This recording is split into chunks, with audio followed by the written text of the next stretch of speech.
Hello, everyone. I'm so very happy to have Dr. Divya Menon with us today. I won't speak too much about her, but two or three things so that know that we have an authentic person to discuss this very serious, very important matter that we are discussing. Dr. Menon was an MS. She holds an MSc in counseling and psychotherapy, and a PhD in clinical counseling and PDM in management science. And she has been working with teenagers and adults alike. She's been working at Global City International School for about 6 years now, and she's been working in the clinical psychology field as well. Ma'am, welcome. Thank you, sir. Thank you. It's so Good to nice to be have on you your here. show. I feel I take the pride of actually being there with you, and thank you for choosing me to speak on this forum. Thank you. Yeah. So we are today discussing about depression among teenagers, and I've been working with teenagers for quite some time, and then I know that this is a real issue. So I'll be asking you, ma'am, a very Right. few questions. Some of them might seem too basic for you, but I know people, parents who do not know that depression actually exists among teenagers. So we're trying to throw some Definitely. light onto what is actually happening to our teenagers today. Ma'am, my first question, ma'am, Yes. depression among teenagers, is that real? That's a very tricky question because depression is, I would say, it is a terminology that is used. So depression, what is depression? Uh, any time you feel sad, it's not among teens alone. I'm focusing right now, but even as adults or children. Teenager is a separate category. I'm not touching teens at this point of time. I will definitely get there. I'll answer your question. But I'm just giving you an insight on what depression is. When somebody feels sad, when somebody feels dejected, or if they are not accepted, if they feel they are not accepted in the society, the immediate term that comes into their mind is depression. I feel depressed. So, like I told you, depression is a terminology, and as far as teenagers are concerned, they are among the human population who neither fall into the kids category nor the adults category. They are in between. So somewhere there, they are not accepted as a complete child also, because generally when they try bringing out their childish behavior, the immediate reference taken by parents are like, why are you behaving that way? Aren't you grown up for that? Hmm. And at the same time, if they try involving in an a little more mature talk, the immediate thing given to them is behavior age. You can't just immediately go ahead Hmm. and Hmm. speak like adults, we'll take care of it. That's not Hmm. in your hands. So they are somewhere there in between. They don't know how to balance their life still, but they definitely are the group who needs the maximum hand holding. As far as especially now, in our generation, during our times, we have never come across terms like anxiety or depression, or any sort of a psychological issue. All these terminologies which are coming into limelight right now are something which has broken the taboo of psychology, where people are thinking beyond, okay, the child is taking himself or herself, drawing themselves back, getting into a shell, which means there is some sort of a problem. So what is the internal problem? And especially among teenager, what happens is when they don't have the right source to vent out whatever the piled in emotion is, that comes out as depression. So it is more common in teenagers, mainly because of this, that they don't have the right source to vent it out. Okay. Yes. Thank you, ma'am. So we understand that depression is real and that many teenagers go through it. Now, as an Yes. adult or as a parent, how do I know that a child is depressed, that the child needs my special attention, or rather what are the symptoms of depression? Like, as a teacher, as a parent, as an adult, how do I know that a teenager is experiencing depression? Are there Right. any symptoms of So it? Yes, definitely, yes. Because as a teacher or as a parent, we are more closer to the child than any other third person. Mm. Because we tend to observe the child daily in and the routine of the child every day on an everyday basis. We spend more time with the child, so we sort of know how the child is.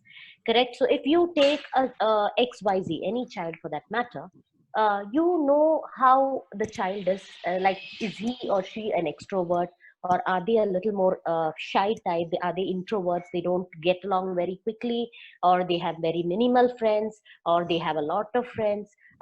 They speak out their mind clearly, or they suppress their thoughts. So all these observations we naturally would have made, since we are observing them daily in a Yes. specific atmosphere. So we are more closer to also understand if there are any changes in the attitude of the child from the way they are usually behaving. Like, for example, if you start observing a child who is usually a very bubbly child who tends to speak freely to everyone, make friends easily, but suddenly the child has started withdrawing himself or herself, has he likes to sit alone in class, or rather do his or her work alone, doesn't want to make much of a contribution in class, or doesn't participate in many activities, is staying aloof, then these are symptoms which are just not normal about this particular child. Yes, so this sort of gives us a heads up. Then we need to have our antennas up at that point and start observing. We can't immediately, of course, jump to conclusion that the child is depressed. It could be a temporary, a very basic temporary thing also, which might pass with time. But if you see these symptoms persisting and on a prolonged basis, then it is always necessary to start talking to the child. Because as psychologists, we generally project onto an ABC model of depression. Mhm. ABC model typically is first feeling of dejection, as in, I could give you an example, like, if some child is totally obsessed with the game of football, and he wants to take part in the game, and there is a selection of football. He's been training himself for quite some time, and there is a selection for a football team in school happening, and he is quite sure that he's going to get selected. But he goes there, but he's kicked out during the first round itself. He fails miserably. So that is a dejection. Now, if a child, especially if a child is a sensitive child, this dejection might go deep in rooted into him, and this would turn out to be something which he would start projecting outside. As in, the first thing is the acceptance of a dejection, which he'll keep in mind for a long time. I was supposed to get it. Why is it that I did not get selected? I am not fit for anything. I am not worthy enough. This would be inside. Then he will start projecting it to the world outside. As in, okay, because I'm not worthy enough, this person doesn't like me. My PE teacher doesn't like me. I don't have friends because I don't play the game well. I can't make company. So that is B. And C is projecting it to the world in general, where he thinks I am fit for nothing. I will never be able to succeed. I will always be a failure in my life. So that is the third stage of depression. So it is a ABC. You see that the graph goes right from mild to a higher level. So that is how the peak of depression also goes. But if the child is, if we catch these symptoms at the right stage, it is always possible for us to bring the child out of the depression. Okay. So basically, it's up to us to understand and identify the symptoms, which is very easy because we are dealing with a child on a daily basis. Even as parents, I would give parents a complete, standing ovation if there is a proper communication happening at home. It is very essential to understand your child's daily routine.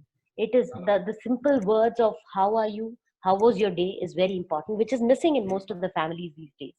Okay. So Right. yeah. Ma'am, so it is very important for adults, parents, and teachers to remember the ABC. That is true. Right. Yes. Yeah. Okay. I just It is now. just like the alphabets we remember right from childhood. Yeah. Yeah. True. I just remember, like, when I was in grade 8, somehow I got interested in playing volleyball, and I went to the Huh. coach in my school, and I Okay. told him, "Sir, I want to join the volleyball coaching." So he looked Okay. at me, and then he said, "You look like a soda bottle when you want to play volleyball." See, now I can laugh at it, but in Yes. those days, it really saddened me.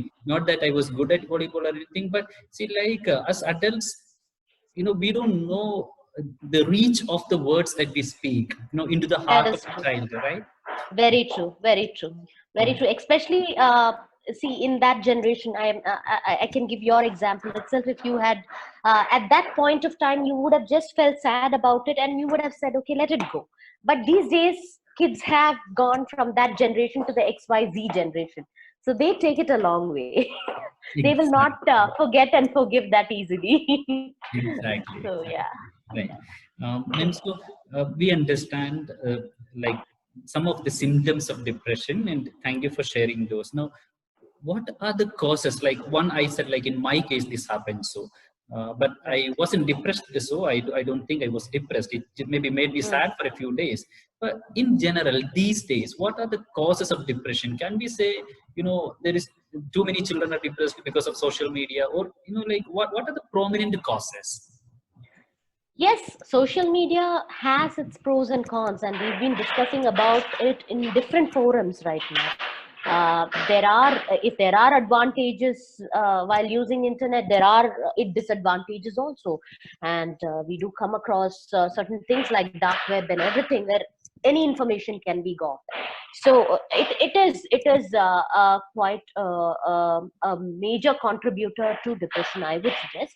But apart from that, there is also peer pressure, which is one major factor.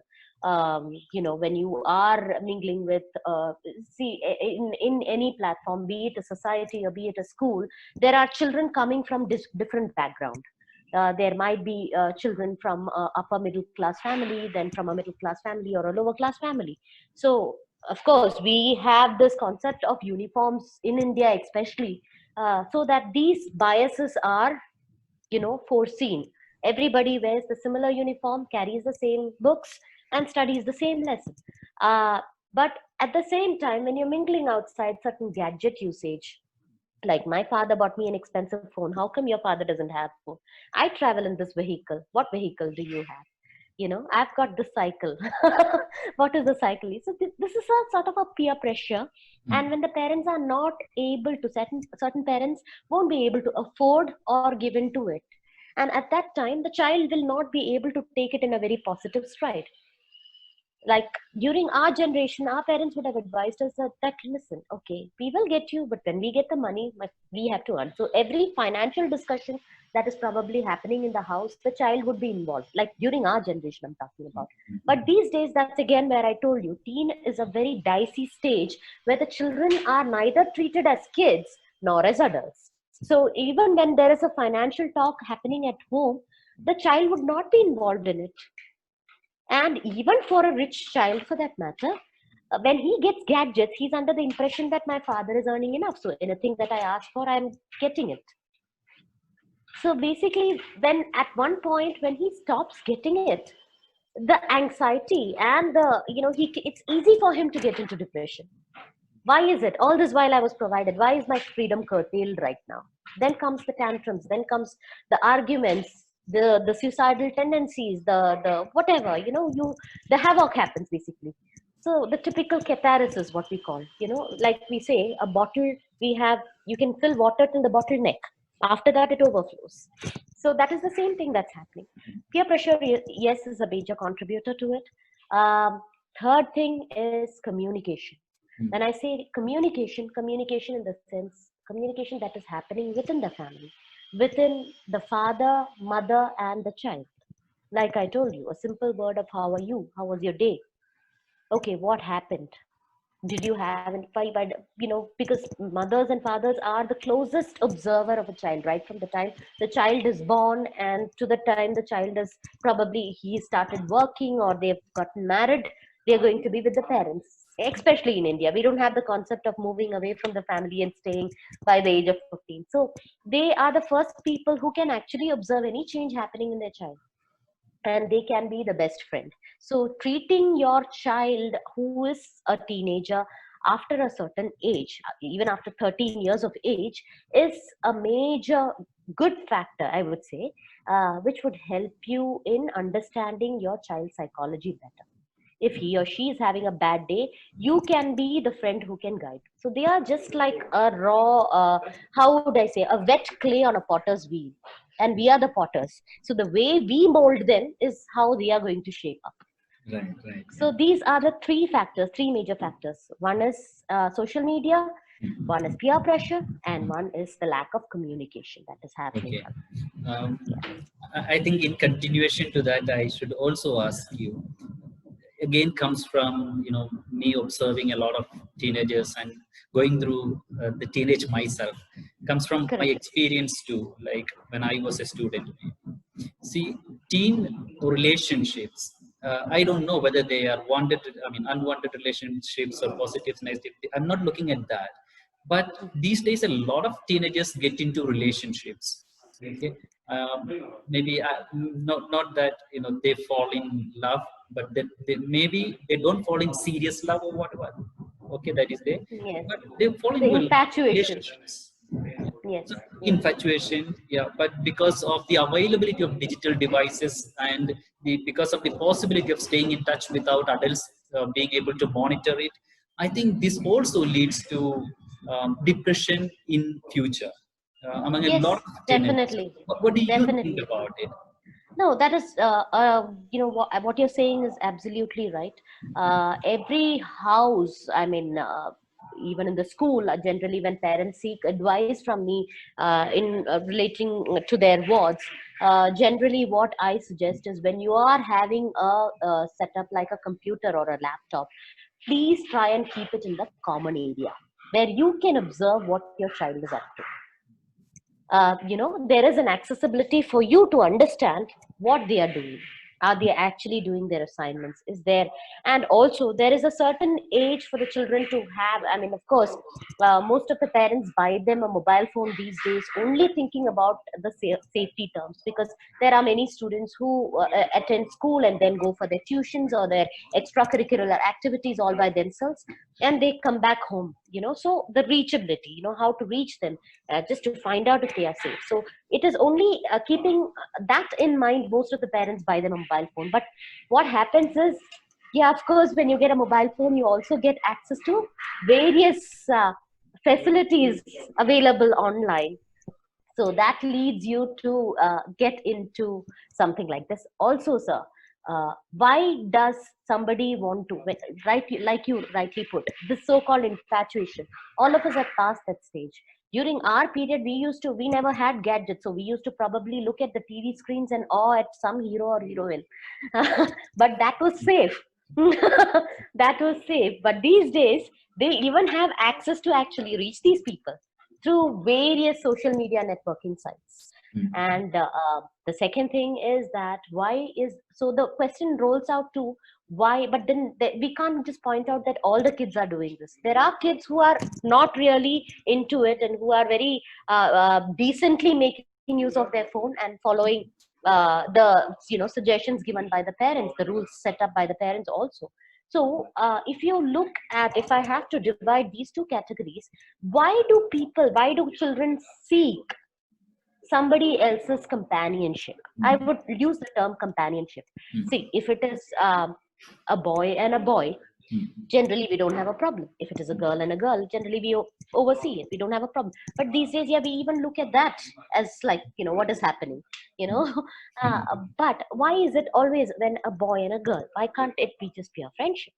It needn't go to any other extent. But generally, if you look at it, these infatuation generally tend to spring up mainly due to loneliness. If they are not getting such an attention at home from parents, from elders, they try to seek it outside.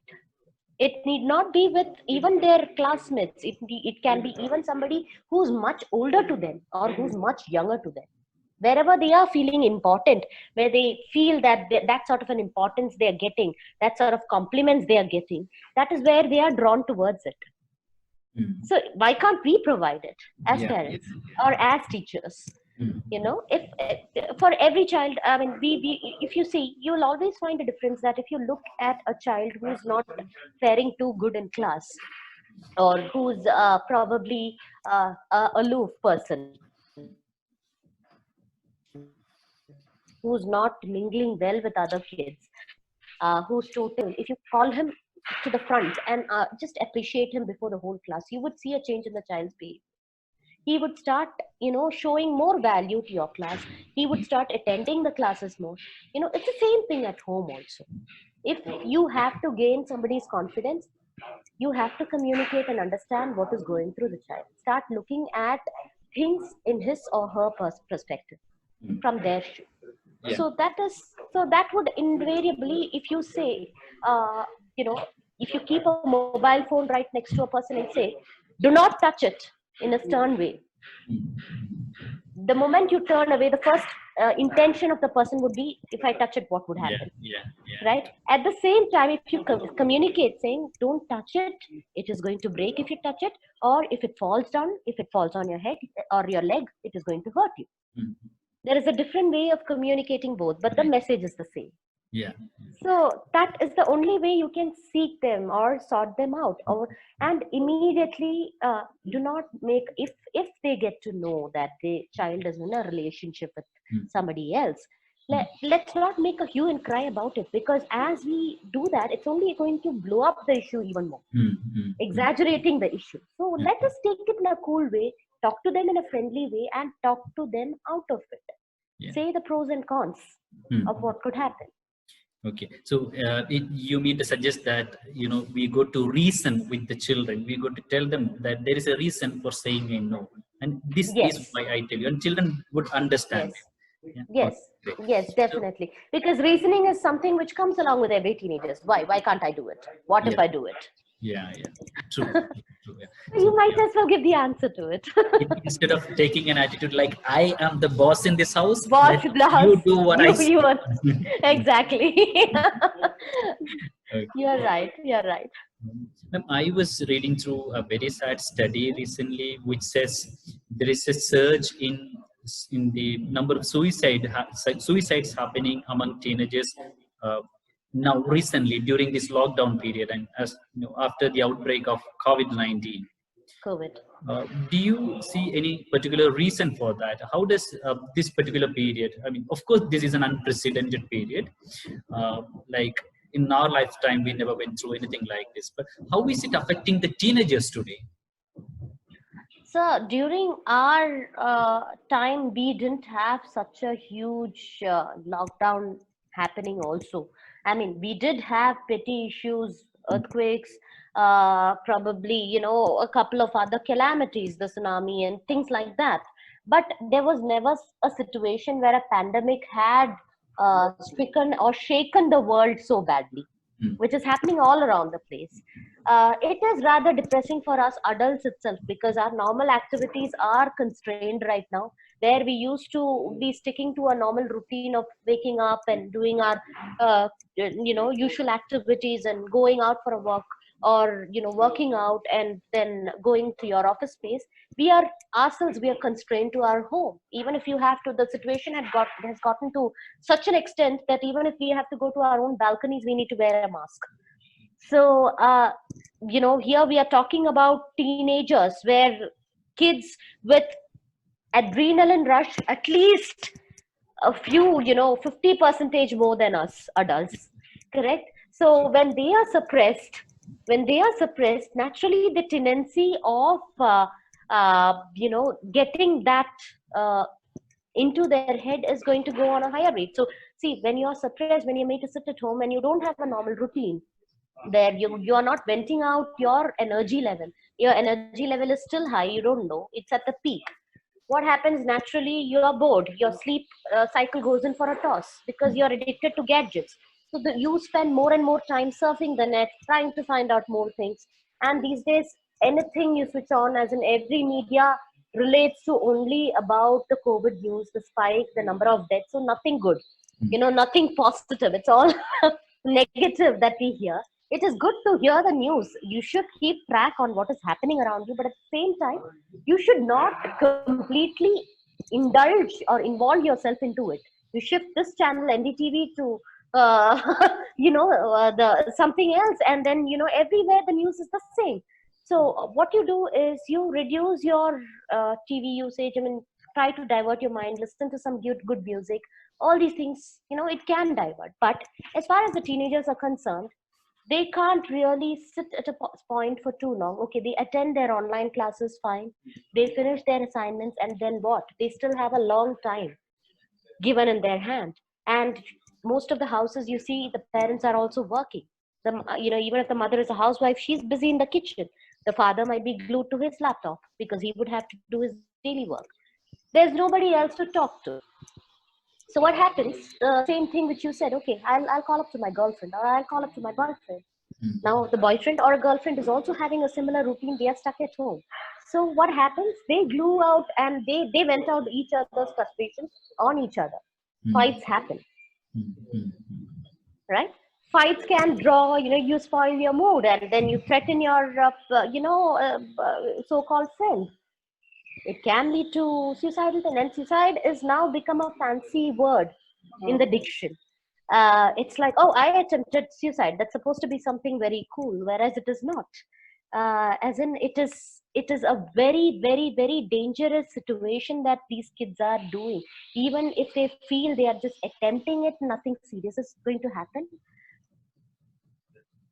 If they make the wrong move, anything can happen, and that is why such a surge. Second thing is they keep seeing stuff online which has been influencing their mind a lot. We hear about so many celebrities these days. Suicide of celebrities, this, that. So some sort of an attention-seeking behavior could also lead to this, wherein they feel, okay, if we do this, our parents are going to be concerned. If they are not making a conversation, at that point of time, they would definitely come and show their concern, make a conversation, which means I would feel important. I'm getting that importance. So it is, in a way, a sort of an attention-seeking behavior also. So it is a very, how do I frame it? It is, first of all, the message I would like to tell all the teenagers out there who are falling into this category of depression is that seek help. Find out a source to talk to if you have these tendencies, if you have these emotions going on in your mind, and if you have been toying with the idea of a suicide. Suicide is not the end of everything, because we don't know what is happening after that, right? None of us have gauged into the fact what happens after death. Yeah. So it's just like you're temporarily shunning away things and running away from situation. That's no solution. And like it has been said that there is no word called impossible, right? It is I am possible, right? So they have to keep that in mind all the time. There is a solution to everything. Yeah, true. Yeah. I'm just repeating one phrase you used. I think that needs to be given a lot of importance. Hence, I'm repeating. If anyone watching us talking, watching us interacting, and if you feel you're depressed, please do seek help. It is very much available. CBSE has very recently come out with a new website just to help children who are experiencing emotional disturbances. Maybe I can put the link to that website, that CBSE website, in the comment box here, so that please do seek help if required. Thanks, ma'am. So now that we've discussed in some detail about the problems, let me ask you, what are the suggestions that you have for teenagers who recognize that, yeah, I am in a state of depression, or I have been sad for quite some time. I need to get out of it. How do I get out of it? So, what suggestions do you have for them? One we just discussed. If it is extreme, seek help immediately. What other? So, like you said, I would like to use, I would prefer the term extreme sadness, prolonged sadness. So we can't really decide if it is depression or not unless and until you meet the concerned person, like a psychologist or a psychiatrist, who would probably analyze, and based on those analysis and observation is when you can conclude yourself as a depressed person. But now, unfortunately, with so many things available on Google, you just have to type the word, key in the word depression, and you get da da da da da, so Yeah. many symptoms. And then you have the doctor syndrome of checking, oh my god, okay, yeah, I have been sad for so long, which means am I depressed? So you sort of, self observe and self analyze and self conclude that you are depressed. But that is not the thing. It is, if you are sad, if you are having a prolonged sadness, and if your heart is heavy, you need a source to vent out. You of course have online forums where we have doctors online, we have psychiatrists, we have counselors online who would be able to help you 24/7. And apart from that, if you have a sibling whom you're close to or a friend whom you're close to, communicate with them. The first thing is, even before you reach out to anybody online or a doctor, the first person you can communicate it is to somebody at home immediately, whom you feel close to, whom you feel confident about. For that, even the parents have to work on developing that trust with your ward. Unless and until you do that, they would never feel free to or comfortable to come and discuss things with you.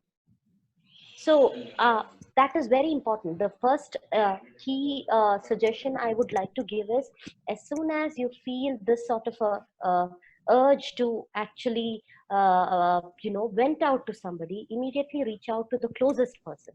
Do not wait even for a single day, or just throw it back at the back of your head and carry on, because these things, as they pile up, is when you fall into deep trouble.